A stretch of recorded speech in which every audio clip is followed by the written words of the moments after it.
அனைவருக்கும் அன்பான மாலை வணக்கம். இந்த ஒரு பெருமை மிகுந்த நேரத்தில் என்னுடைய உரையை மிக சுருக்கமாக நிறைவு செய்யணும்னு ஆசைப்படுறேன். ஏன்னா நிறைய திரையுலக ஜாம்பவான்கள், என்னுடைய முன்னோடிகள் என்று எல்லோரும் அமர்ந்திருக்கக்கூடிய ஒரு பெரும் சபையில் பாபாவினுடைய அந்த உலகமெங்கும் இருக்கிற பக்தர்களின் அடையாளமான பங்களிப்பாளர்கள் நிரம்பி இருக்கிற இந்த அரங்கத்தில் இந்த அனந்தா அப்படிங்கிற இது திரைப்படைப்பு அப்படிங்கிறத விட இது இறைப்படைப்பு அப்படின்னு சொன்னோம்னா சரியா இருக்கும். என்னுடைய திரையுலக பயணத்தில் நிறைய பாடல்கள் எழுதியிருக்கேன். அதில் இறைவனை பற்றி எழுதிய பாடல்கள் நிறைய, ஒரு முருகருக்கு எழுதுகிறோம், ஒரு அம்மனுக்கு எழுதுகிறோம் அப்படின்னு. ஆனால் நேரடியாக இறைவனுக்கே எழுதிய பாடல் வசனம் அப்படின்னா இந்த அனந்தா தான். அது ஒரு மிகப்பெரிய வாய்ப்பாக எனக்கு கொடுத்த என்னுடைய அபிமானத்திற்குரிய நெஞ்சிற்கினிய இயக்குனர், கிட்டத்தட்ட எங்களுடைய நட்பு அப்படின்னா ஒரு 15 ஆண்டு காலங்களுக்கு மேலாக அவர் என்னை விட மூத்தவராக இருந்த போதிலும் என்னை தன் நண்பராக எப்போதுமே பாவிக்கின்ற ஒரு அற்புதமான வெற்றி இயக்குனருங்கிறதெல்லாம் தாண்டி ஒரு மனிதநேய இயக்குனர் அப்படின்னா அது டைரக்டர் சுரேஷ் கிருஷ்ணா அவர்கள் தான். ஸோ அவருக்கு என்னுடைய மனப்பூர்வமான நன்றிகளை இந்த நேரத்தில் தெரிவிச்சுக்கிறேன். இப்படி ஒரு பெரிய வாய்ப்பு, ஒரு பட வாய்ப்பு அப்படிங்கிறத விட இது ஒரு காலத்தின் பதிவு, இந்த அனந்தா திரைக்காவியம். ஸோ அந்த காலப்பதிவில் எனக்கும் ஒரு சிறு பங்களிப்பு இருக்குது அப்படிங்கிறது இறைவன் எனக்கு கொடுத்த ஒரு பெரிய பாக்கியமாக நான் கருதுகிறேன். அதை போலவே எனக்கு பல திரை வெற்றிகளை பாடல்கள் வழியாக கொடுத்த அந்த இசை பெருந்தகை தேனிசை தென்றல் தேவா அவர்களுக்கு தொடர்ச்சியாக அவரோட நிறைய நான் பாடல், என்னுடைய கருப்பு தான் எனக்கு பிடிச்ச கலர் தான் அவர் என்னுடைய திரைப்பயணத்தில் முதல் ஹிட். அது சாரோட மியூசிக்கில் வந்த அந்த பாட்டு. ஸோ அதற்கப்புறம் இன்னைக்கு அனந்தா வரைக்கும் பார்க்கும்போது அவருடைய ஒவ்வொரு முறை நான் அவரோட பாடல் எழுத அமரும் போதும் அங்கே ஒரு ஆன்மீகத்துவமான ஒரு உரையாடலில் தான் நாங்கள் அந்த எந்த ஒரு கம்போசிங்கும் ஆரம்பிப்போம். ஸோ அப்படி தான் இது முழுக்க ஒரு ஆன்மீக பயணம் அப்படிங்கிறது மிக மனதிற்கு நெருக்கமான ஒரு பயணமாக இந்த திரைப்படம் அமைஞ்சிருந்தது. நான் ஏற்கனவே சொன்னது போல் இது இறைவனை பற்றி எழுதினதை விட இறைவனுக்கே எழுதிய ஒரு திரைப்படைப்பு. அதில் எனக்கு மிக இந்த இதில் நன்றி சொல்லக்கூடியவர் அப்படின்னா இந்த திரைப்படத்தை தயாரித்தவர் அல்லது டெடிகேட் பண்ணவர், எப்படி வேணாலும் அவரை சொல்லலாம், திரு கிரீஷ் அவர்கள். ஸோ அவருக்கு என்னுடைய நெஞ்சார்ந்த நன்றி சொல்லிக்கிறேன். ஏன்னா அவர் இந்த படத்தில் நான் பங்களிப்பு செய்யணும்னு ரொம்ப விரும்பி எனக்கு நிறைய வசதிகள்லாம் செஞ்சு கொடுத்து இந்த வசனங்கள் எழுதுறதுக்கு, பாடல் எழுதுறதுக்காக நிறைய பிரயத்தனப்பட்டார். நான் ஆரம்பத்தில் அவரை பார்த்து கொஞ்சம் உண்மையிலேயே நான் பயந்தேன். என்ன காரணம்னா, அவர் சொன்ன அதாவது பாபாவை பற்றி எனக்குள் அவர் ஏன்னா இந்த படத்தில் வசனம் ரொம்ப அதுதான் காட்சியை உங்களுக்கு காட்டப்போகுது, பாடல்களில் என்னென்ன சொல்ல போகுது. அதனால் எனக்கு ஒரு பெரிய நீண்ட நெடிய பாபாவை பற்றி அந்த மிகப்பெரிய வாழ்க்கை புரிதலை ஏற்படுத்துறதுக்கு அவர் ரொம்ப கஷ்டப்பட்டார் என்கிட்ட. ஆனால் அடிக்கடி என்னை வர வச்சு அவர் பாபாவை பற்றிய முழுமையான ஒரு புரிதலை ஏற்படுத்துவதற்காக ஒரு பெரிய வகுப்புகள், கிளாஸ் எல்லாம் எடுத்து அப்புறம் கொஞ்ச நேரம் பேசிகிட்டே இருப்பார் ஃபோனில். அப்புறம் இருங்க, கட் பண்ணுங்க, நான் அந்த பாபாட்ட பேசிட்டு வந்துடுறேன் பாரு. எனக்கு திடீர்னு ஷாக் ஆகும், என்ன பாபாட்டே பேசிட்டு வராங்கிறாரு எப்படி அப்படின்னு சொல்லி யோசிப்பேன். அப்புறம் அடுத்த நாள் பார்த்தா பாபா என்ன சொன்னார்னா, உங்கள்கிட்ட இந்த விஷயத்தை கன்வே பண்ண சொன்னார் அப்படிம்பாரு. இதை நம்புகிற ப்ராசஸை எனக்கு ரொம்ப நாள் ஆச்சு. என்ன இவர் பக்கத்து வீட்டுக்கார்ட்ட பேசுகிற மாதிரி இவர் டப்புன்னு பாபாட்ட பேசிட்டு வராங்கிறாரு அப்படின்னு. அப்புறம் கொஞ்சம் பயமாக ஆயிடுச்சு, இவர்கிட்ட நம்ம பழகலாமா வேணாமா அப்படின்னு. ஏன்னா சாமி பேசுனா கூட நான் நம்பிடுவேன். ஆனால் சாமி கிட்ட பேசுகிறாருன்னு சொல்கிறாருல, அவரை நான் எப்போவுமே கொஞ்சம் ஜாக்கிரதை தான் வச்சுப்பேன். ஆனால் அது நிறைய பெருகிட்டேன். ஆனால் கொஞ்சம் கொஞ்சமாக பழக தான் கிரீஷ் அவர்கள் பாபாவை நேசிக்கிறாருங்கிறத தாண்டி சுவாசிக்கிறார் அப்படிங்கிறது எனக்கு புரிய ஆரம்பிச்சு.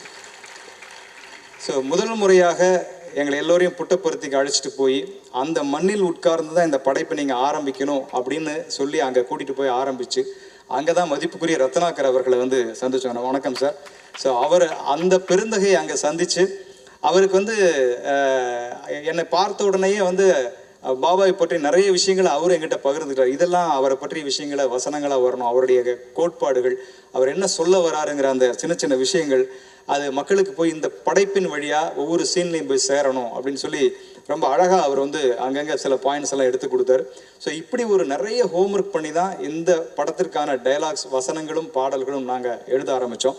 எப்படி நிறைய விஷயங்கள் அனுபவங்கள் நிறைய இருக்குது இந்த படம் முழுக்க. கிட்டத்தட்ட கிரீஷ் சார் வந்து எங்களை ஒரு பெரிய ஒரு ஆன்மீக சுற்றுப்பயணமே என்னையும் தேவாசாரையும் கூப்பிட்டுட்டு கிட்டத்தட்ட கோயம்புத்தூர்லேருந்து புட்டபர்த்தி பெங்களூர்லேருந்து ஒட்டுமொத்தமாக பாபாவோட டிவோட்டிஸ் வீட்டுக்கு அங்கெல்லாம் போகும்போது தான் எனக்கு புரிஞ்சுது, இவங்கெல்லாம் வந்து பாபாவை வணங்கி கொண்டிருப்பவர்கள் மட்டுமல்ல, பாபாவோடு வாழ்ந்து கொண்டிருப்பவர்கள் அப்படின்னு நிறைய அந்த அற்புதமான மனிதர்களை உலகமெங்கிலும் பார்க்கும்போது, அப்போ அதையெல்லாம் உள்வாங்கினதுக்கு அப்புறமா தான் இந்த படத்தினுடைய காட்சிகளெல்லாம் எழுத ஆரம்பித்தோம். அதில் எனக்கு ஒரே ஒரு சிறு விஷயத்தை மட்டும் பகிர்ந்து நான் நிறைய விஷயம் ஆசைப்பட்றேன். ஸோ இதில் நிறைய பாடல்கள் இருக்குது, அதெல்லாம் நீங்கள் அடுத்தடுத்து கேட்க போகிறீங்க. படமாக வரும்போது சுரேஷ் கிருஷ்ணா சார் ரொம்ப அற்புதமான, ஏற்கனவே சொன்னதை போல் இங்கே ஒருத்தவங்க சொன்னாங்க, ரொம்ப கமர்ஷியலாகவும், பாரதி பாஸ்கர் அம்மா சொன்னாங்கன்னு நினைக்கிறேன், ரொம்ப கமர்ஷியல் வைஸாகவும் இந்த படத்தை வந்து பண்ணியிருக்காங்க அப்படின்னு சொல்லி. உண்மைதான், இது ஒரு ஆர்ட் ஃபிலிம் மாதிரி மட்டும் இல்லாமல் இது ரொம்ப அழகான எல்லா ஜனரஞ்சகத்துவமான விஷயங்களையும் உள்ளடக்கிய ஒரு திரைப்படைப்பாகவும் இந்த படைப்பு வந்திருக்கு. அதில் ஒரே ஒரு சாம்பிள், ஒரு சின்ன ஒரு உதாரணமாக சொல்லலாம். எனக்கு பிடித்தமான ஒரு பகுதியை சுகாசினி மேடம் அவர்களை காட்சியில் நடிச்சிருப்பாங்க. ரொம்ப பிரமாதமான ஒரு காட்சி. அதில் வந்து சும்மா ஊடகமாக சொல்கிறேன், துல்லியமாக சொல்ல முடியாது, நீங்கள் படமாக பார்க்கும்போது தெரிஞ்சுக்கலாம். ஸோ அதில் வந்து பாபாவே வேறு ஒரு வடிவத்தில் வந்துடுவார். இப்போ நிறைய கதாபாத்திரங்கள் இருப்பாங்க. அதில் சுகாசினி மேடம் வந்து ஒரு கதாபாத்திரம் பண்ணியிருப்பாங்க. அவங்க பையனுக்கு வந்து ரொம்ப தீவிரமான உடம்பு சரியில்லை, உயிருக்கு போராடிட்டு இருப்பார். இப்போ ஒரு சூழ்நிலையில் அவங்க அமைதியாக உட்காந்துருப்பாங்க நைட்டில். இப்போ எல்லாரும் போயிடுவாங்க. இப்போ பாபாவே வந்து வேற ஒரு மனித வடிவத்தில் அங்கே வந்திருப்பார். இது வந்து தீவிரமான பக்தை தான் சுகாசினி மேடம், ஆனால் அவங்களுக்கு வந்திருக்கிறது பாபான்னு தெரியாது. ஸோ இப்போ உரையாடல் என்ன நடக்கும்னா, மனிதனுக்கும் நடக்கிற உரையாடல் இல்லை, வந்திருக்கிற இறைவனுக்கும் மனிதனுக்கும் நடக்கிற ஒரு உரையாடல். ஸோ அது எழுதுறது அப்படிங்கிறது எனக்கு ஒரு பெரிய சவாலாக இருந்துச்சு. ஸோ மனிதன் பேசிக்கொள்கிற வசனம் வந்து நம்மளால் அனுபவ ரீதியாக உணர முடியும். ஆனால் பாபாவே வந்து பேசுகிறாரு, அப்போ அவர் எப்படி பேசுவார் ஒரு பக்தை கிட்ட அப்படின்னு நிறைய விதங்கள் எழுதி பார்த்து அது இன்னும் ஃபைன் டியூன் போயிட்டுருக்கு. இருந்தாலும் இப்போ வந்த வரைக்கும் இருக்கிறதுல ஒரு இரண்டே விஷயங்களை மட்டும் நான் பகிர்ந்துன்னு ஆசைப்பட்றேன். அப்போ அந்த தாய் வந்து தன்னுடைய மகன் குணமாகணும்னு சொல்லி ரொம்ப வேண்டிப்பாங்க. அப்போ பாபா அங்கே வந்திருப்பார் வேற ஒரு வடிவத்தில். அப்போ சொல்லுவாங்க, அப்போ அந்த அம்மா கேட்பாங்க, இது நியாயமா டாக்டர், இந்த மாதிரி உங்களை நம்பி தான் நான் இருக்கேன், ஆனால் இந்த பையன் இப்படி வந்து துன்பப்படுறானே அப்படின்னு சொன்னோன்னே வந்த அந்த பாபா வடிவத்தில் வந்த மனிதர் பேசுவார், நீங்கள் தவறாக கேட்குறீங்கம்மா, முன்ன மாதிரியே கேளுங்க, எனக்கு என் மகன்தான் வேணும் அப்படின்னு முந்தி எவ்வளவு ஆழமான நம்பிக்கையோடு கேட்டீங்களோ இப்போவும் அதே நம்பிக்கையோடு கேளுங்க அப்படின்னு சொல்லுவார். இப்போ அம்மா சொல்லுவாங்க, நான் கேட்குறது கடவுள் காதலை விழுந்ததாகவே தெரியலையே, இது நம்ம மனுஷங்க நிறைய பேருக்கு இருக்கிற ஒரு ப்ராசஸ். இந்த பிரார்த்தனையில் நம்ம நம்பிக்கை இருக்குது பாருங்கள், அது ரொம்ப பெரிய ப்ராசஸ் அது. ஸோ அப்போது இவனுக்கு கேட்குதா இல்லையானே தெரியலையேன்னு கடவுளை பார்த்து திரிட்டு இருப்போம். ஸோ அதுவும் அவனுக்கு கேட்கும் அப்படிங்கிறத நம்ம புரிஞ்சுக்கிறது இல்லை. ஸோ நான் கேட்குறது கடவுள் காதில் விழுந்ததாவே தெரியலையே அப்படின்னு சொல்லும்போது அப்போ பாபா சொல்லுவார், அதாவது நீங்கள் கேட்ட உடனே ஃபோட்டோலேருந்து விபூதி கொட்டணும் அப்படி தானே அப்படிம்பார். உடனே அந்த அம்மா பார்த்துட்டு இல்லை, ஏன்னா நமக்கு இந்த மேஜிக் பண்ணால் தான் நமக்கு கடவுளையே நம்புவோம். அப்படி இல்லை டாக்டர், என் பையன் குணமாகணும், அதுக்கு ஆரம்பிக்கணுமாவது அந்த அறிகுறி தெரியும் இல்லையா அப்படின்னொன்னே அவர் சொல்லுவார், அப்போ முதல்ல இருந்து நீங்கள் நம்ப ஆரம்பிக்கணும், உங்கள் பிரார்த்தனை கடவுள்கிட்ட சேர்ந்துச்சுன்னு நீங்கள் நம்ப ஆரம்பிக்கணும். நம்பிக்கை அற்ற பல மணி நேர பிரார்த்தனைகளும் செடிகள் இல்லாத வனத்தில் தண்ணீர் ஊற்றுவதற்கு சமம் அப்படின்னு அவர் சொல்லுவார். அப்போ அந்த அம்மா சொல்லுவாங்க அந்த பரிதவிப்பில், இல்லை சார் நீங்கள் சொல்கிறது எனக்கு புரியல அப்படின்னு. இந்த ஒரு கண்டென்ட் தான் அங்கே ரத்னாகர் அவர்கள் சொன்ன கண்டென்ட் அந்த படத்தில் வந்ததுங்கிறதுக்கு. ஒரு சின்ன குழந்தைய தலைக்கு மேலே தூக்கி போட்டு மறுபடியும் கையில் பிடிச்சி கொஞ்சுறாரு ஒரு அப்பா. கொஞ்சம் போது கடவுள் அந்த குழந்தை கலகலன்னு சிரிக்கும். ஏன்? எவ்வளவு தூக்கி போட்டாலும் அப்பா தன்னை கீழே விட மாட்டார்னு அதுக்கு யாருமே சொல்லி தர்றது இல்லை, அது உணருது. அப்பாவோட கைகள் தான் கீழே விழும்போது கண்டிப்பாக பிடிச்சுடுன்னு உணருது, அதனால தான் சிரிக்குது. பிரார்த்தனைகள் அப்படி தான் இருக்கணும். நிபந்தனையற்ற பிரார்த்தனைகள் மட்டுமே அவனோட சந்நிதியில் நிறைவேற்றப்படும். இதுதான் பாபா சொன்னது, நிபந்தனையற்ற பிரார்த்தனை. என்னை சரணாகதி அடைந்தவனை நான் கைவிடுவதே இல்லை என்பதுதான் பாபா இந்த உலகத்திற்கு சொன்ன சாசனம். அதுதான் இந்த திரைப்படம் சொல்லுகிற ஒரு சரித்திரம். ஸோ இதை பார்க்கும்போது கண்டிப்பாக பாபாவை புரிந்தவர்கள், அறிந்தவர்கள், புரியாதவர்கள் எல்லாருக்குள்ளேயுமே அந்த பாபாவினுடைய தெய்வீக அருள் என்பது பாசனமாகும் அப்படிங்கிறது இங்கே இருக்கிற படைப்பாளிகளில் நானும் ஒருவனாக அந்த நம்பிக்கையை கட்டியம் கூற கடமைப்பட்டிருக்கிறேன். இப்படிப்பட்ட அருமையான இறைப்படைப்பை எனக்கு வழங்கிய அத்தனை பேருள்ளங்களுக்கும் என்னுடைய நன்றிகளை சொல்லி, அதே போல் என்னோட பணியாற்றிய எல்லா டெக்னீஷியன்ஸ் போலவே என்னுடைய அருமை ஒளிப்பதிவாளர் சஞ்சய் அவர்கள், ஃபைட் மாஸ்டர் கணேஷ் அவர்கள், எடிட்டர் ரிச்சர்ட் போன்ற அந்த நல்ல உள்ளங்கள் சார்பிலும் இந்த அற்புதமான மேடையை நன்றிக்கான மேடையாக பயன்படுத்தி கொண்டு அந்த பெரிய வாய்ப்புக்கு நன்றி சொல்லி விடைபெறுகிறேன். மகிழ்ச்சி, நன்றி, வணக்கம். இன்ப நாள் இது, இனிய நாள் இது. அரங்கம் அமர் ஆன்றோர்களே, ஆன்மீக சான்றோர்களே, அத்துணை பேருக்கும் என்னுடைய மாலை தமிழ் வணக்கத்தை மகிழ்வோடு தெரிவித்துக் கொள்கின்றேன். காலத்தின் அருமகைது ஓரிரு நிமிடங்களில் என் உரையை முடிக்கலாம் என்றிருக்கிறேன். சற்றொப்ப 65 ஆண்டுகளுக்கு முன் சத்ய சாய்பாபாவை வட சென்னையில் காசிமேடு பகுதியில் அமைந்திருக்கக்கூடிய கடற்கரை ஓரம் இருக்கக்கூடிய விஜயா நர்சிங் ஹோம், இப்பொழுது எம்பி மோகன் அப்படின்னு சொல்லக்கூடிய ஒரு நீரிழிவு நிபுணருடைய அப்பா எம் விஸ்வநாதன், அவருடைய அந்த மருத்துவமனைக்கு பின்புறமாக மிகப்பெரிய கடல் போன்ற ஒரு வசதியுள்ள ஒரு பெரிய ஆடம்பரமான ஒரு அமைதியான ஒரு பூங்கா. அந்த இடத்திலே சத்ய சாய்பாபா அவர்களை அந்த 10 வயதில் நான் அவரை தரிசனம் பார்த்தவன். அந்த மாலை நேரத்திலே மந்தகாசம் கூறக்கூடிய இடத்திலே அவருடைய ஹோய் ராமா ஹோய் ராமா நீ தானுண்ட பெற்றுக்கோ தண்டராமா என்று அந்த பாடல் 65 ஆண்டுகளுக்கு பின் என் காதில் ஒலித்து கொண்டிருக்கிறது. அதோடு மட்டுமில்ல, அவருடைய சொல்லாடல் காணி காபட்டி என்று சொன்ன அந்த சொல்லும் என் காதிலே ரீங்காரமிட்டு கொண்டிருக்கிறது. அவருடைய மிகப்பெரிய ஒரு சேவை, மக்கள் சேவையே மகேந்திரன் சேவை, நீ மக்களுக்கு சேவை செய், அது இறைவனுக்கு செய்யும் சேவையாகும் என்று சொன்ன அந்த சொல்லாடல் அவருடைய வாழ்க்கையில் அவர்கள் கடைபிடித்தது. அவர்தான் முதலில் கொடுத்து கொடுத்து சிவந்த கரம் என்ற சொல்லுக்கு உதாரணம் அவர்தான். அவர் உருவாக்கிய மருத்துவமனைகளும் அவர் உருவாக்கிய கல்விக்கூடங்களும் ஆன்றோன் சான்றோன் கேட்டக்கூடிய அளவுக்கு மிகப்பெரிய வளமான ஒரு நிறுவனங்களை, ஒரு கல்வி சாலைகளை, மருத்துவமனைகளை உருவாக்கினார். அப்படிப்பட்டவருடைய புகழ் அங்கிங்கெனாதபடி எங்கும் பிரகாசமாக ஆனந்த பூர்த்தியாக அகிலாண்ட கோடியெல்லாம் என்று சொல்லக்கூடிய அளவுக்கு அவருடைய புகழ் சிகரத்துக்கு மேல் சிகரமாக அங்கிங்கெனாதபடி எங்கும் ஒலிக்கக்கூடிய பரம்பொருளாக அவர் புகழ் ஓங்க வேண்டும். சுரேஷ் கிருஷ்ணா அவரை பார்க்கும் பொழுது உண்மையிலேயே அவர் பாதம் தொட்டு வணங்க வேண்டும். எப்படிப்பட்ட ஒரு படைப்பை அனைவரும் கண்டு ரசிக்கக்கூடிய அளவுக்கு மிக பிரமாதமாக அவர் படமாக்கியிருக்கிறார். செவியிலே செந்தேன் மழை, புவியிலே தேவா அவர்களின் இன்னிசை, அவருடைய பாடல்கள்லாம் மிக பிரமாதமாக செவி குளிரும் சிந்தை மகிழும். அனைவருடைய கேட்ட மகுடியின் நாதம் கேட்டு மயங்கிடும் நாகம் போல் அந்த பாடல் என் மனதை தொட்டது, அவர் கையை கரம் பற்றியது. அப்படிப்பட்டது என் தம்பி விஜய் மிக சிறப்பான பாடலை வசனங்களை உருவாக்கியிருக்கிறார். இந்த படத்தை மிக சிறப்பான முறையில் எடுத்து செல்லக்கூடிய அளவுக்கு மிகப்பெரிய வெற்றி அடையும். இந்த தயாரிப்பாளர்களை உண்மையிலேயே நான் செய்யவில்லையே என்ற ஏக்கத்துடன் இங்கிருந்து நான் விடைபெறுகிறேன். உங்களுக்கு கடவுள் நிச்சயம் அருள் புரிவார். பாபாவினுடைய பாசமும் அன்பும் அரவணைப்பும் உங்களை கவசம் போல் காக்கும். வாழ்க வாழ்க என்று சொல்லி விடைபெறுகிறேன். நன்றி, வணக்கம்.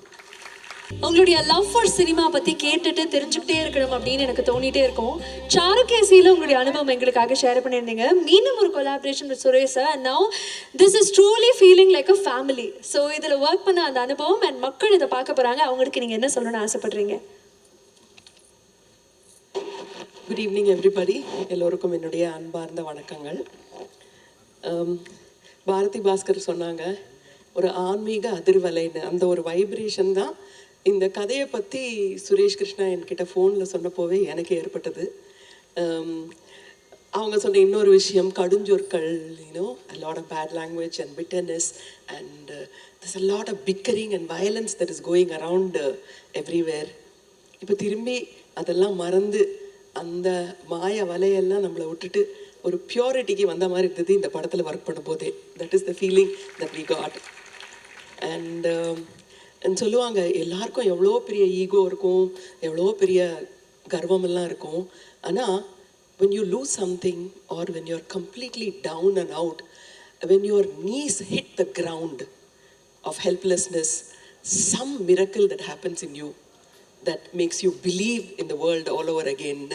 So I think that has happened to all of us. நம்ம வாழ்க்கையில் எல்லாருக்கும் ஒரு தடவை நடந்திருக்கு. எதுவுமே முடியாமல் கையால் ஆகாத மாதிரி போகும்போது தான் நமக்குள்ள ஒரு மிரக்கல் நடக்கும். அந்த மாதிரி இந்த ஃபிலிம் வந்து, இந்த கதை வந்து மக்களுக்கு போய் சேரணும் அப்படிங்கிறது வந்து எங்களுடைய ஆசை. சுரேஷ் கிருஷ்ணாவோட எக்ஸலண்ட் எஃபர்ட்டு. அந்த படத்தோட ஷூட்டிங் மொத்தமாகவே அவங்க சொன்ன அந்த ஆன்மீக அதிர்வலை இருந்தது. என்னை வந்து காசிக்கு கூட்டிகிட்டு போனாங்க. நானாக வந்து காசிக்கு போயிருப்பேனான்னு எனக்கு வந்து நான் வாழ்க்கையில் கூட நினச்சி கூட பார்த்ததில்லை. ஆனால் சுரேஷ் கிருஷ்ணாவோட நல்ல மனசு, அவர் என்னை விட எங்கள் அம்மா வரணும்னு ரொம்ப ஆசைப்பட்டார். அதுதான் மனிதநேயம். நீங்கள் சொன்ன அவர் காலை தொட்டு கும்பிடணும்னு சொன்னார்ல, மனிதநேய டைரக்டர்னுட்டு, அது தினம் ஃபோன் பண்ணி மன்னி வர முடியாதா காசிக்குன்னு கேட்பார். இதுதான் மனிதத்துவம். ஸோ அப்படிப்பட்ட ஒரு டைரக்டர் இந்த படத்தை ஒரு ஃபேத் அண்ட் எவ்ரிதிங், எனக்கு வந்து பர்சனாலிட்டிஸ் எல்லாத்தையும் விட மனிதர்களோட ஃபேத் மேலே அபரிமிதமான ஒரு நம்பிக்கை. இன்னைக்கு இந்த ஹால் எல்லாத்துலேயுமே இருக்கிற அந்த நம்பிக்கை, ஃபேத்து எல்லாமே சேர்ந்து இந்த மாய வலைய, இந்த சுற்றி இருக்கிற அந்த ஸ்மோக் மாதிரி இருக்கிற ஒரு ஃபசாடை எடுத்துட்டு இந்த மாதிரி நல்ல எண்ணங்களோடு இருக்கிற படங்கள் வந்து இன்னும் நல்லா இருக்கணும், எல்லாரும் சந்தோஷமாக இருக்கணும்னு ஆசைப்பட்றேன். இந்த படத்தில் எனக்கு வாய்ப்பு கொடுத்த சுரேஷ் அண்ட் கிரீஷ் அவர்களுக்கும் என்னுடைய நன்றி. என் கூட ஒர்க் பண்ண எல்லா கோ ஆர்டிஸ்ட்டுக்கும் அவங்க அளவுக்கு நான் சின்சியராக இருந்தேன்னா எனக்கு தெரியல, பட் அவங்ககிட்டேருந்து நான் நிறையா கற்றுக்கிட்டேன். ஸோ இது ஒரு பாடமாகவும் இருந்தது. இந்த அனுபவமே எனக்கு ஒரு பாடமாக இருந்தது. எனக்கு பாடம் கொடுத்த எல்லாருக்கும் நன்றி. எல்லாருக்கும் வணக்கம். சுரேஷ் கிருஷ்ணா சார் வந்து சத்யா எடுத்தார், பாபா எடுத்தார், இப்போ சத்ய சாய் பாபா பற்றி எடுத்திருக்காரு. வாழ்த்துக்கள் சார். ஒரு நல்ல படம் பார்த்துட்டு வெளியில் வந்தால் படம் எப்படி இருக்குன்னு கேட்டால் அற்புதமாக இருக்குன்னு சொல்லுவோம். ஒரு அற்புதத்தையே படமாக எடுத்திருக்காருங்கிறப்ப கண்டிப்பாக நல்லா தான் இருக்கும். இந்த படம் சம்மந்தப்பட்ட எல்லோருக்கும் என்னுடைய வாழ்த்துக்கள். ரத்னாகர் அவங்கள பார்க்கும்போது அதே கண்கள் மாதிரி இருக்குது. வாழ்த்துக்கள் சார். இந்த மாதிரி ஒரு பெரிய முயற்சி எடுத்து செய்கிறதுக்கு ஒரு பெரிய மனசு வேணும். கிருஷ்ணமூர்த்தி சார் பாபா கிட்ட போய் அப்பப்போ பேசி வருதா சொன்னாங்க. நிச்சயமாக மிக நல்லா வரும். ஏன்னா சுரேஷ் சார் வந்து எதை தொட்டாலும் ரொம்ப அழகாக இருக்கும். அவர் வந்து அண்ணாமலை மாதிரி கமர்ஷியல் படம் எடுக்க தெரியும், ஆகா மாதிரி ஒரு நல்ல படம் எடுக்க தெரியும். நான்லாம் அவர்கிட்ட அசிஸ்டண்ட்டாக செய்யறதுக்காக வெயிட் பண்ண ஒருத்தன். அவருடைய பெரிய ஃபேன் நான். இந்த படம் சம்மந்தப்பட்ட எல்லாருக்கும், சுகாசினி மேடம் எல்லாருக்கும் என்னுடைய வாழ்த்துக்கள். தேவா சார், பா விஜய், ரவி சார் எல்லாருக்கும் என்னுடைய வாழ்த்துக்கள். நன்றி, வணக்கம். And I think with that உங்களை நாங்கள் வந்து அப்படி அனுப்ப போகிறது கிடையாது சார். உங்கள்கிட்ட பேசணும்னு ஆசைப்படுறோம். So over to you.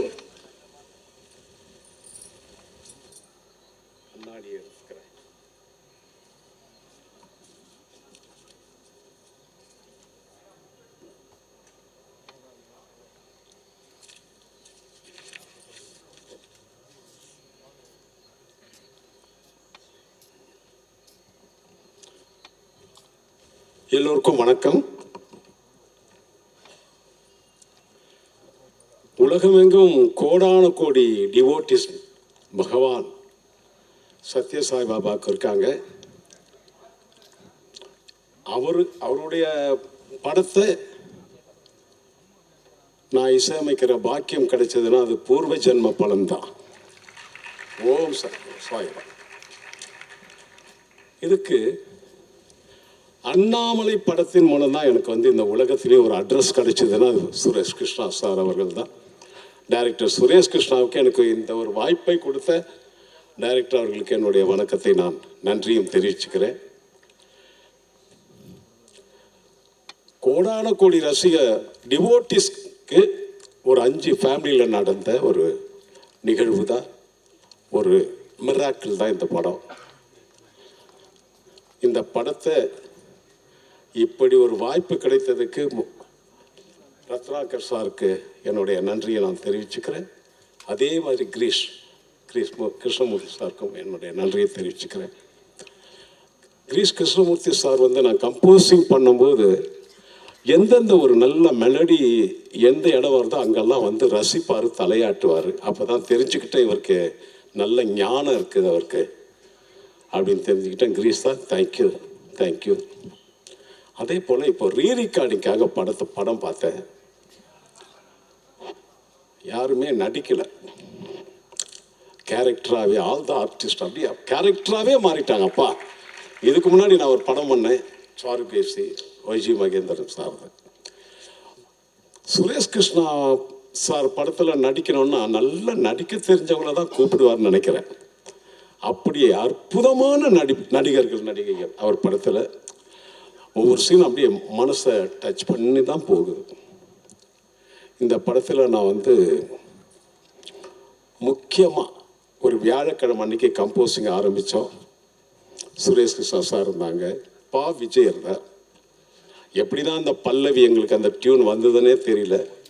அன்னை நீயே, தந்தை நீயே, ஆசான் நீயே, அகிலமும் நீயேன்னு ஒரு அற்புதமான விஜய் அவர்கள் வந்து அந்த வரியை எடுத்து கொடுத்தார். நான் கம்போஸ் பண்ணினேன். எப்படி அந்த படம் பாட்டெல்லாம் முடிஞ்சு இன்னும் நிறைய பிட் சாங்கெல்லாம் பண்ணி இந்த படம் இந்த ஸ்டேஜில் பேசும் அளவுக்கு வந்திருக்குன்னா அது எல்லாம் அவன் செயல். இது நம்மளால முடியாது. அப்படி ஒரு அற்புதமான காவியம் இது. இந்த படத்தை முக்கியமாக நான் நன்றி சொல்லணும்னா என் பாடலுக்கு உயிரூட்டிய பாடகர்கள்.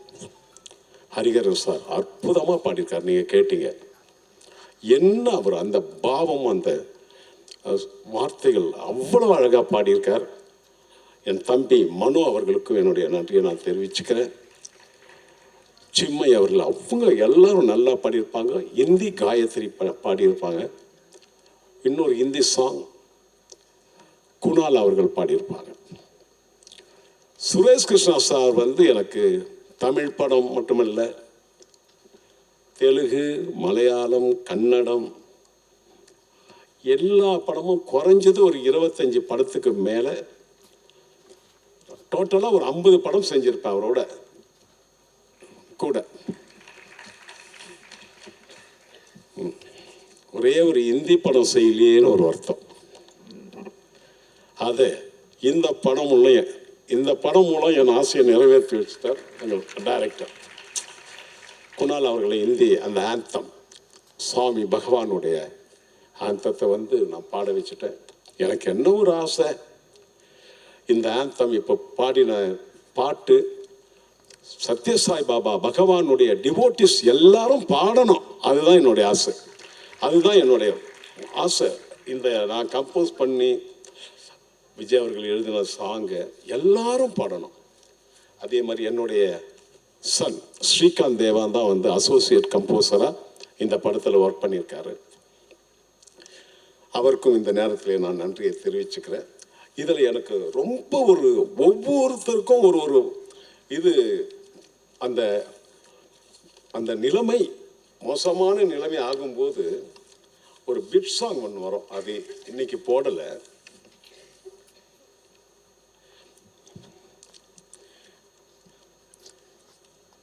இதயத்தில் சோகம் ததும்பிடும் போது, இமைகளில் ஈரம் அரும்பிடும் போது,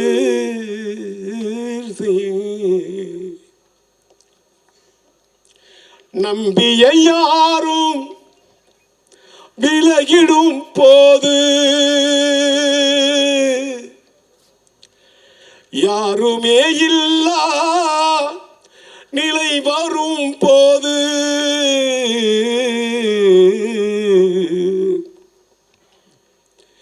யாரை அழைப்பேன் நெஞ்சிலே பாபா, யாரை அழைப்பேன் நெஞ்சிலே பாபா யாரை அழைப்பேன் நெஞ்சிலே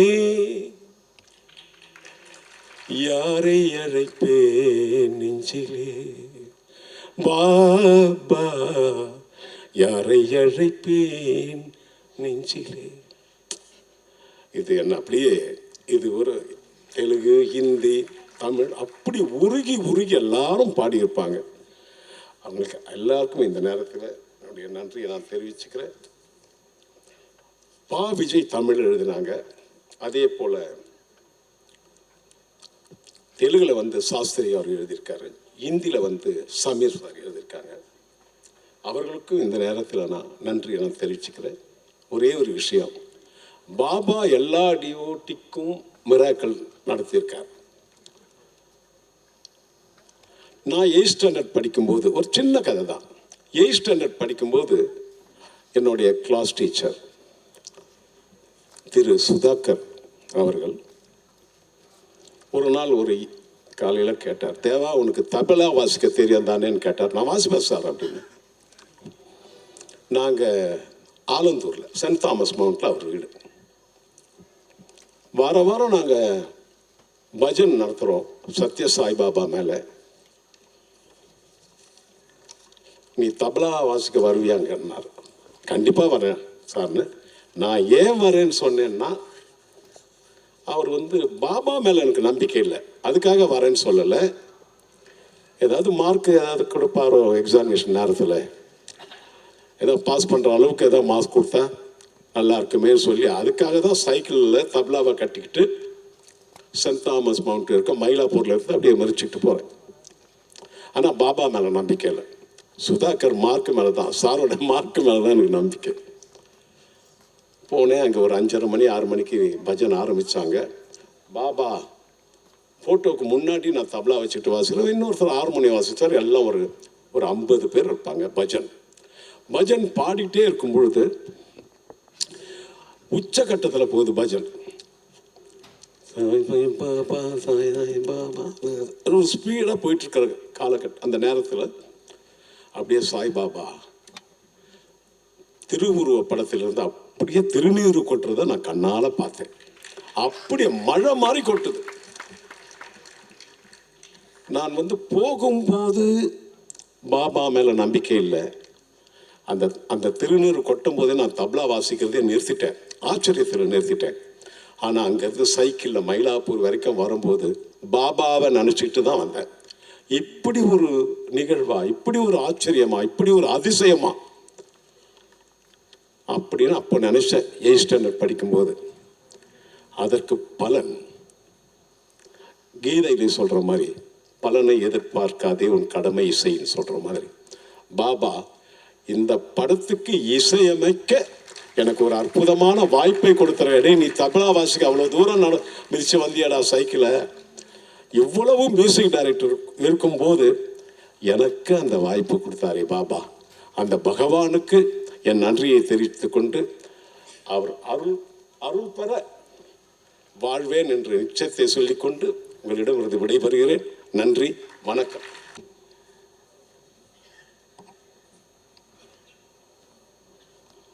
இந்த இனிய மாலை வேளையில் இங்கே கூடியிருக்கின்ற அனைவருக்கும் என்னுடைய ஆத்மார்த்தமான வணக்கங்களை முதல்ல தெரிவித்துக் கொள்கிறேன். அன்பு, அகிம்சை, அமைதி போன்ற பல விஷயங்களை சொன்னவர் தான் சத்ய சாய் பாபா. இவருடைய படம் மிகவும் ஜனரஞ்சகமாக இருக்கும் அப்படின்னு இங்கே பாரதி பாஸ்கர் அவர்களும் சொன்னாங்க. அதை விஜய் அவர்களும் வவுச் பண்ணார். அதில் ஆச்சரியப்படுறதுக்கு ஒன்றுமே இல்லை. ஏன்னா பாபாவே ஜனரஞ்சகமானவர் தான். ஏன்னா மக்கள்கிட்டேருந்து எந்த காலகட்டத்திலும் விலகி இருந்தவர் இல்லை. அவர் மக்களோடவே ஒன்றாக பயணித்தவர். அதனால் அவருடைய திரைப்படம் வந்து ஜனரஞ்சகமாக இருக்கிறதுல ஆச்சரியப்படுறதுக்கு ஒன்றுமே இல்லை. எனக்கு இந்த படத்தை பொறுத்த வரைக்கும் திரு ரத்னாகர் அவர்களும் நம்முடைய கிரீஷ் கிருஷ்ணமூர்த்தி அவர்களும் சுரேஷ் கிருஷ்ணாவை எப்படி செலக்ட் பண்ணாங்க அப்படின்னு நான் யோசித்து பார்த்தேன். பாட்ஷா பண்ணவர், அண்ணாமலை பண்ணவரை இந்த அனந்தா படத்தை டைரக்ட் பண்ணுறதுக்கு எப்படி செலக்ட் பண்ணாங்கன்னு. அப்புறம் தான் எனக்கு தோணுச்சு, யாரை பற்றிய படம் இது? மிகப்பெரிய ஒரு குருவை பற்றிய படம். யார் குருவின் மீது மிகுந்த மரியாதை வைத்திருக்கிறார்களோ அவர் இந்த படத்தை டைரக்ட் பண்ணுறது தானே சரியாக இருக்கும். ஏன்னா தன்னுடைய குருவான பாலச்சந்தர் மீது அளப்பரிய மரியாதை கொண்டவர் தான் வந்து சுரேஷ் கிருஷ்ணா. அப்படி குருவை மதிக்கின்றவராக இருக்கிறதுனால தான் அவரை இந்த படத்தை டைரக்ட் பண்ண செலக்ட் பண்ணாங்க அப்படின்னு எனக்கு தோணுச்சு. அப்புறம் இன்னொரு விஷயம் நாம் பார்க்கலாம், அவரை பொறுத்த வரைக்கும் சுரேஷ் கிருஷ்ணா பொறுத்த வரைக்கும் எப்போவுமே லக்கி. சினிமா உலகத்தினுடைய சூப்பர் ஸ்டாராக இருந்தாலும் சரி, ஸ்பிரிச்சுவல் உலகத்தினுடைய சூப்பர் ஸ்டாராக இருந்தாலும் சரி, அவங்க படத்தை டைரக்ட் பண்ணக்கூடிய வாய்ப்பு அவருக்கு தான் அமையும் அப்படின்னு நினைக்கிறேன். இந்த படத்தை மிக அழகாக இப்போ நமக்கு இந்த பாடலையும் இந்த டீச்சரை பார்க்கும்போதே தெரியுது. இந்த படம் இன்னொரு வகையில் வந்து என்னுடைய மனதுக்கு மிகவும் நெருக்கமான படம். ஏன்னா எனக்கு ரொம்ப வேண்டப்பட்டவங்க எல்லாமே இந்த படத்தில் இருக்காங்க. ஒன்று, என்னுடைய அருமைக்குரிய நண்பர் தேனிசை தென்றல் தேவா. அவரை மாதிரி ஒரு மனுஷனை இந்த உலகத்தில் பார்க்கவே முடியாது. இது மாதிரி மியூசிக் டைரக்டர் நிறைய பேர் பார்க்கலாம், தேவா மாதிரி மியூசிக் டைரக்டர் நிறைய பேர் நீங்கள் பார்க்கலாம், தேவா மாதிரி மனிதனை பார்க்கவே முடியாது. அப்படிப்பட்ட ஒரு மனிதர், அவரோட நெருங்கி பழகினவங்களுக்கு இன்னும் நல்லா தெரியும் அவரை பற்றி. அதே மாதிரி இந்த படத்தில் நடித்த நட்சத்திரங்கள், நான் சுகாசினி பற்றி நினச்சிக்குவேன். திறமை இருந்ததுன்னா எந்த காலகட்டத்திலும் வந்து இந்த கலை உலகம் கைவிடாது அப்படின்றதுக்கு சுகாசினி ஒரு சிறப்பான உதாரணம்.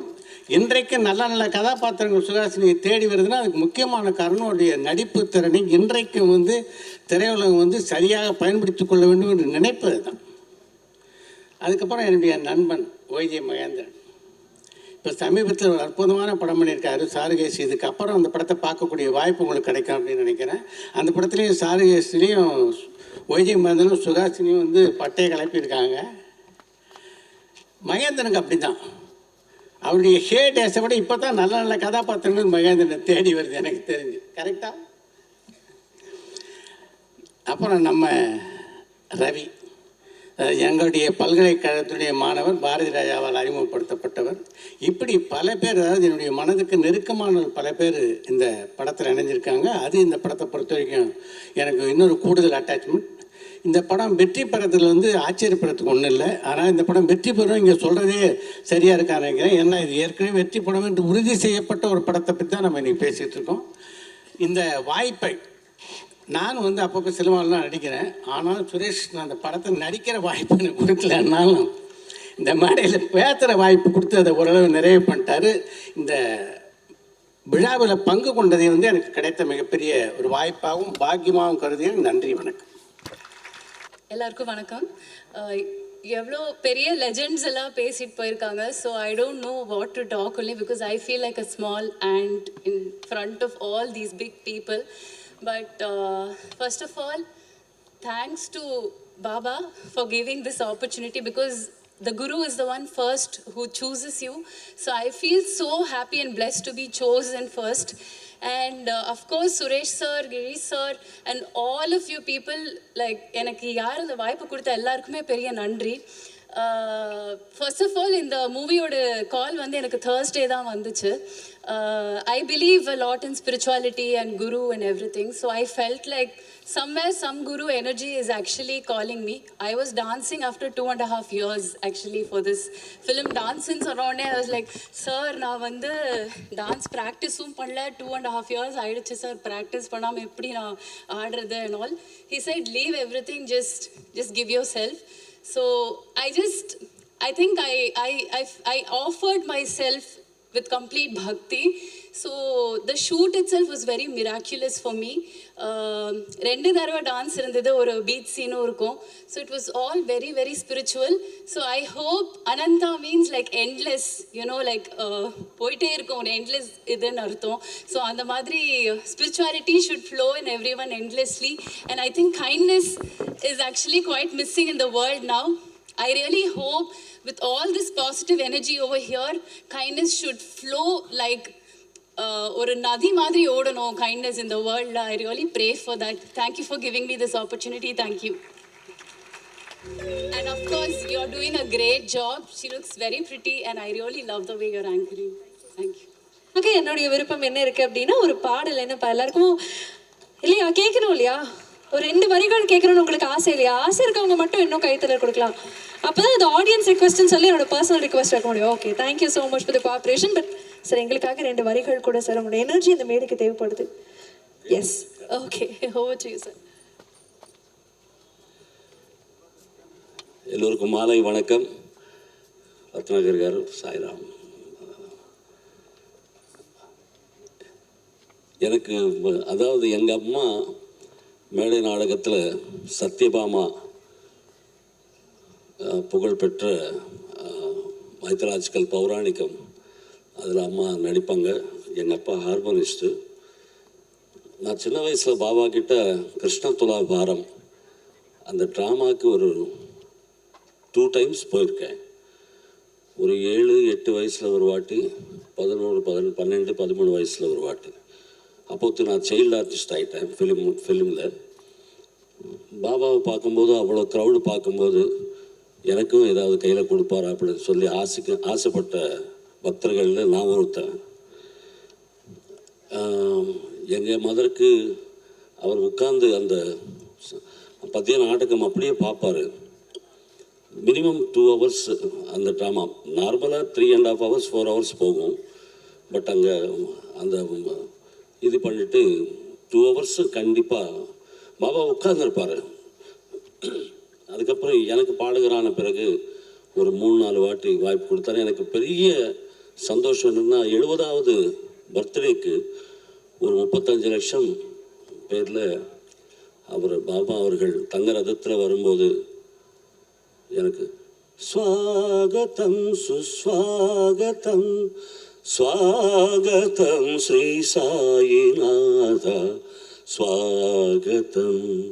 இது 35 லட்சத்துக்கு முன்னாடி ஹெலிகாப்டர்ஸில் அந்த ஃப்ளவர்ஸ் கொட்டும்போது நான் அங்கே 13 சரணம் ரிப்பீட்டடாக பாடிட்டுருக்கேன். அதாவது 32 டைம்ஸ், 46 நிமிஷம். சுசீலம்மா அவர்கள், வாணிஜம்மா, ஜெயராம் அவர்கள், சுனில் கவாஸ்கர் அவர்கள், எவ்வளோ பெரிய பெரிய ஜாம்பவான்கள் கோரஸ் பாடிட்டுருக்காங்க. திரும்பி பார்த்தேன், எனக்கு தெரியல. ஸோ திருப்பி 100வது ஆண்டுக்கு எனக்கு பாபா அவர்கள் வாய்ப்பு தந்ததுக்கு பாபாவுக்கு என்ன நன்றி சொல்கிறது தெரியல. பாடுவதற்கு, இந்த படத்தில் பாடுவதற்கு வாய்ப்பு தந்தாங்க சுரேஷ் கிருஷ்ணா அவர்கள். தேடிட்டே இருக்க லிரிக்ஸு தெலுங்கில் பாடினேன் அந்த bit songs. Thank you so much தேவாண்ணே. ஒரு சின்ன வயசுலேருந்து, அதாவது இந்த ஜென்மத்தில் எதிரில் பார்க்குற தெய்வம், அவரை பார்க்குறதுக்கு சின்ன வயசில் அம்மா அப்பா கொடுத்தாங்க வாய்ப்பு. அதுக்கப்புறம் சினிமா கொடுத்தது அவர் பார்க்குறதுக்கு பாடகராக. அப்புறம் இந்த 100வது ஆண்டில் படத்தில் நீங்கள் சுரேஷ் கிருஷ்ணா அவர்கள் சார்பில் பாடுறதுக்கு வாய்ப்பு தந்ததுக்கு மிக்க நன்றி. Thank you so much. நன்றி, வணக்கம். Sairam. Sairam. Thank you, Ratnagar sir. Thank you so much. No words to praise, to tell my happiness. Words fail me. From the time I met you until today, I just feel so much of love you have showered on me. I am really thankful, sir. So,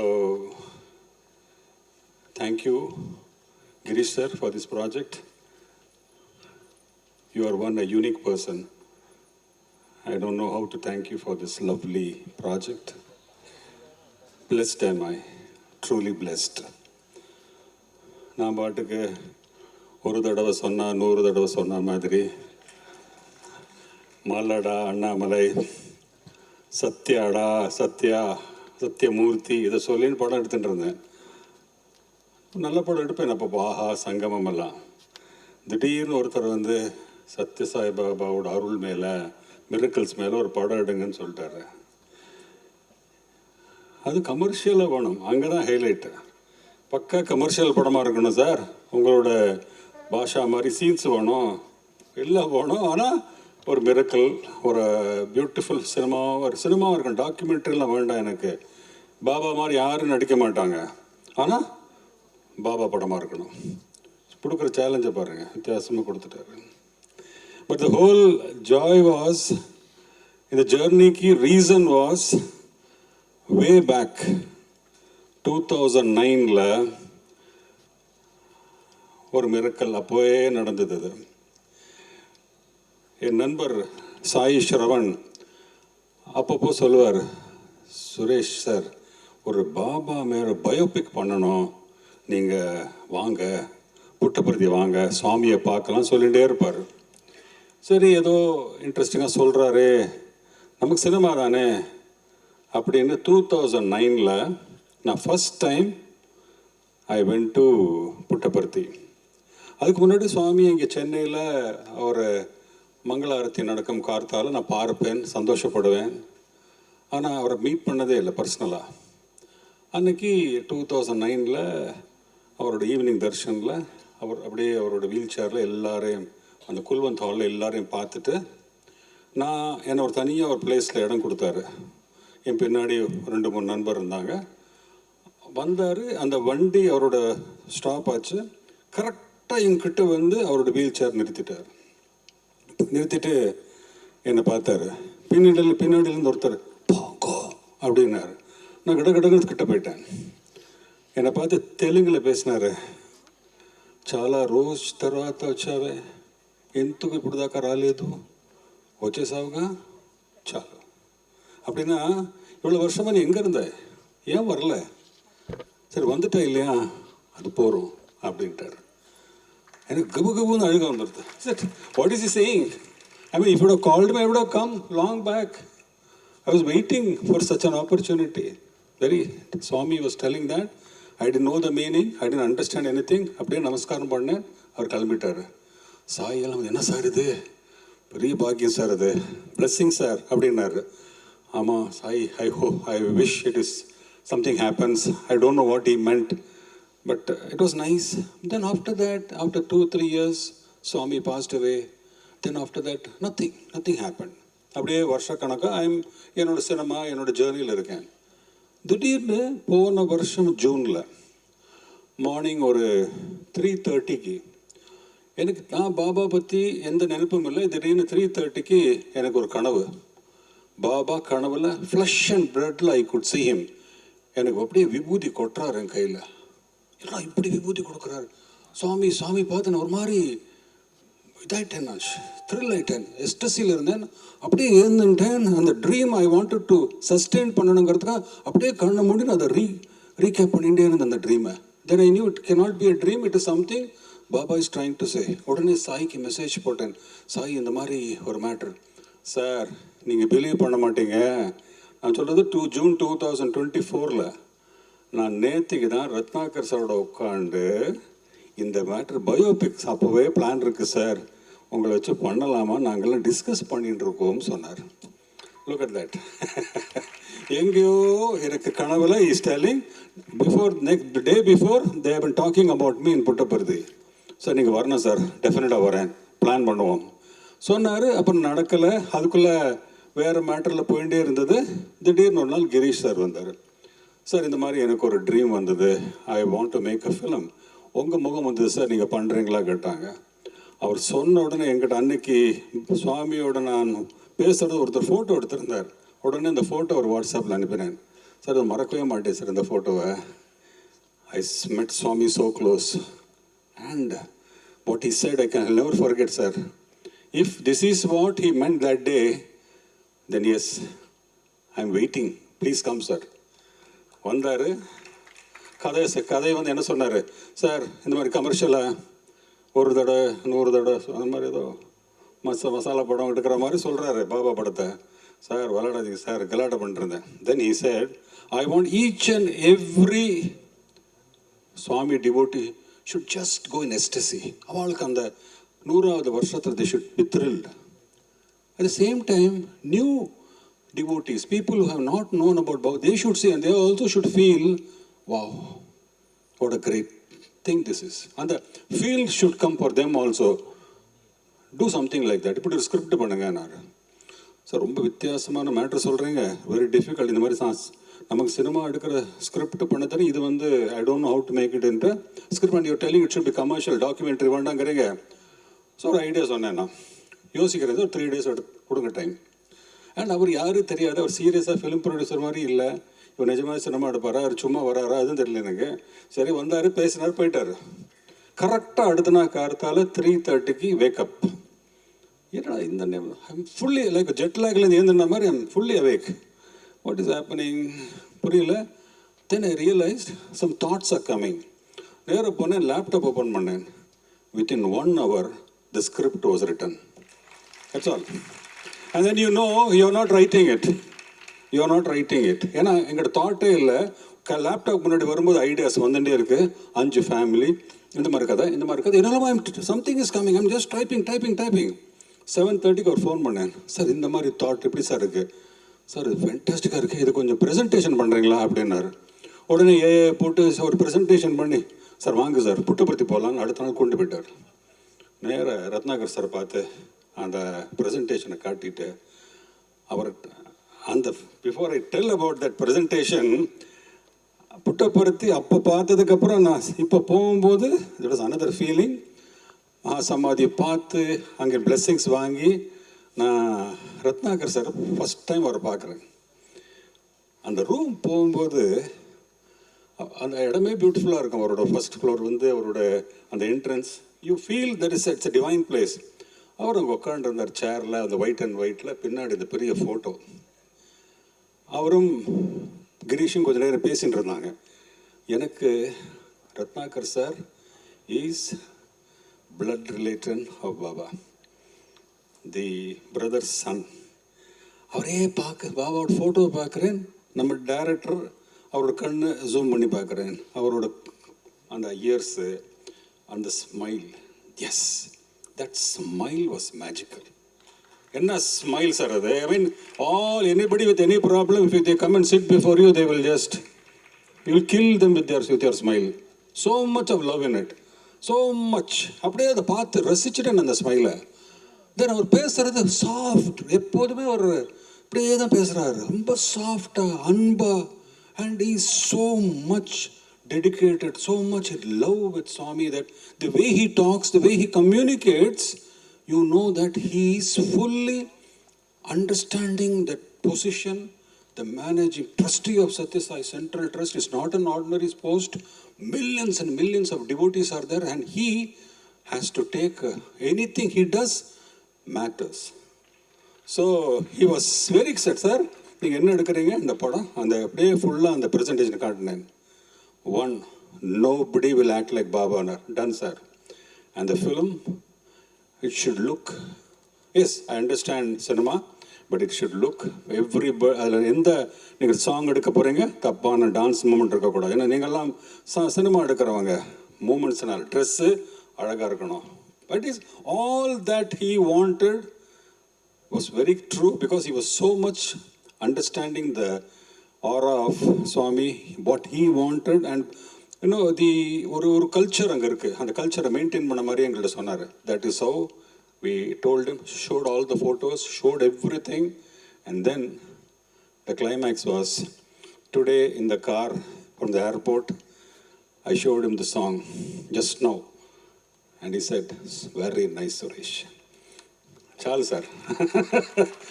And the whole thing is, you are doing a film, and at the same time you need commercial aspects, and you wanted to make an entertainment, but at the same time a divinity is there. A divine film got a caption வித்தியாசமாக இருக்கும். ஆனால் படம் பார்க்கும்போது teaser பார்த்துருப்பீங்க, ஒரு 35,000 ஃபீட்டில் ஒரு plane turbulence இருக்குது, ஒரு பேங்க் ராபரி இருக்குது, எங்கேயோ காஷியில் ஒரு எமோஷனல் சீன் இருக்குது, so many varied locations. ஒரு டான்ஸரோட ஒரு ஸ்டோரி இருக்குது. இவ்வளோ ஸ்டோரிஸில் how Baba played a role, the miracles of Baba, the grace of Baba, the compassion of Baba, in every way it is been captured. And for that, extraordinary music with Deva sir. Seriously அந்த situation நான் சொல்லணும். அந்த composing இது live எங்கள்கிட்ட video இருக்குது.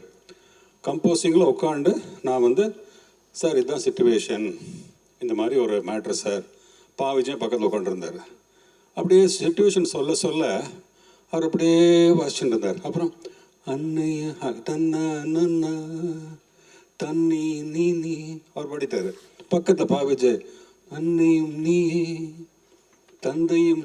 It was like as if they were waiting to sing and waiting to write. It just came through. Our flowல song was done within 10 minutes. அப்போ சொன்னார், நான் எழுதலை சார், நான் கம்போஸ் பண்ணல சார், தானாக நடந்தது சார். ஃப்ரம் தட் மூமெண்ட் இந்த script பண்ணுறதுல இந்த சாங் கம்போசிங்லேருந்து த்ரூ அவுட் ஒரு சீன் எடுக்கும் போதும் மிரக்கல் மேலே மிரக்கல் கண்டினியூ டு ஹேப்பன்.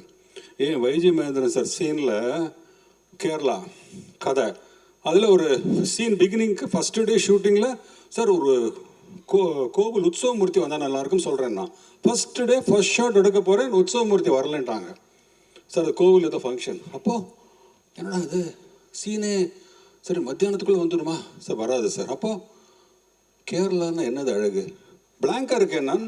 ஆனால் என்ன சார் பண்ணலாம், ஷூட்டிங் எடுக்கணும், ஏதோ ஒரு we need something. What is beauty about Kerala? மழை தான். உடனே ரெயின் அரேஞ்ச் பண்ணிட்டோம். அந்த ரெயின் ஐடியா என்கிட்ட இல்லை, முதல்ல வந்திருக்கணும், வரல. But when Baba brought that rain and the way the scene was made, conceived, அந்த எடுத்த விதம், அந்த சீனை it made it beautiful, memorable. நாங்களாம் ஷூட்டிங் பண்ணும்போது கேமராமேன்லாம் என்ன சார் இது இவ்வளோ பிரமாதம் வந்திருக்கு சார், சூப்பராக இருக்குது sir. So you know the divine hand is working there. இதே மாதிரி தான் ஆல் சீன்ஸ், எவ்ரி காஷியெல்லாம் நினச்சி கூட பார்க்கல. First time went to Kashi, அந்த சீன்ஸ், அங்கே லொக்கேஷன் அண்ட் ஷூட்டிங் எல்லாமே came at very well. Most important is ஒரு டீம் வந்து எனக்கு செட் ஆச்சு பாருங்கள். ஒரு கேமராமேன், ஒரு எடிட்டர், என்னோட இபிஸ், ஆர்ட் டைரக்டர், எல்லாருமே ஃபேபுலஸ் கான்ட்ரிபியூஷன்ஸ். காஸ்டியூம்ஸ் எல்லாம் அப்படி இருக்கும் படத்தில். ஸோ ஒரு ஃபிலிமுக்கு வந்து ஒரு நல்ல டீம் அமையணும். அந்த டீம் ஐ காட். எல்லாம் எடுத்து இந்த படத்தை வந்து கிளைமேக்ஸில் அந்த ஆந்தம் சாங் எடுக்கணும். ரத்னாகர் தான் சொல்லிட்டார் இது மாதிரி எல்லாம் இருக்கணும். அதில் ஆந்தம் நம்ம ரெகுலர் சாங்க்கும் ஆந்தம் சாங்க்கும் டிஃப்ரென்ஸ் என்ன? செட்டு போடணும், எல்லாம் இருக்கணும், ஆனால் டான்ஸஸ் இருக்கணும், ஆனால் வித்தியாசமாக இருக்கணும். ஸோ நாங்கள் ஒரு கான்செப்ட் பிடிச்சோம். அதை நீங்கள் மறுபடியும் பார்க்கும்போது தெரியும். ஆக்சுவலாக என்னோடய ஸ்பீச் முடிஞ்சு அந்த பாட்டு ஆக்சுவல் பிக்சரில் வர சாங் போட போகிறோம். இப்போது யூ வில் வாட்ச் இட். நீங்கள் நல்லா நோட் பண்ணுறதுக்கு பாருங்கள். Swami in his life time or 3 colours. 1 orange, another white, another yellow, which is very அவரோட பர்த்டேஸில் நான் போட்டுப்பார். அந்த 3 ட்ரெஸ்ஸே we took it as the main thing. அங்கே 3 ஃபோட்டோஸ் இருக்கும். செட்டில் காஸ்டியூம்ஸ் அவரோட எல்லோ இருந்தால் டான்ஸஸ் எல்லாம் எல்லோ ஒரு கிளாத் வச்சுப்பாங்க. ஒயிட் இருக்கும்போது ஒயிட் இருக்கும். ஒரு கலருக்கும் அங்கே ப்ளூக்கு ப்ளூ, ஒரு மாதிரி ஒரு combination with set and costumes.